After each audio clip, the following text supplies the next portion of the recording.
គាថាធម្មបទទី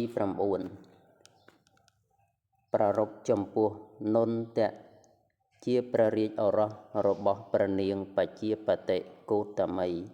ដោយព្រះគាថាថាយថាអគារੰទុច្ឆន្នੰវុទ្ធិសមតិវិច្ឆតិអេវੰអភាវិតੰចិត្តੰរាគោសមតិវិច្ឆតិ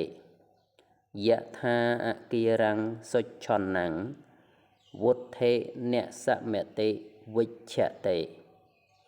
អេវੰសុភាវិតੰចិត្តੰរាគោនសមតិវិច្ឆតិដំណក់ទឹកភ្លៀងតែងលេចស្រោចនៅផ្ទះ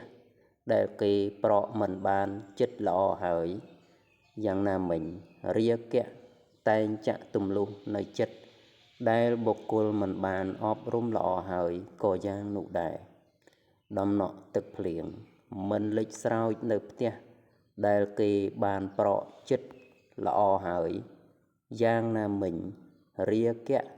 ក៏មិនចាក់ទម្លុះនៅចិត្តដែលបុគ្គលបានអប់រំល្អហើយក៏យ៉ាងនោះដែរ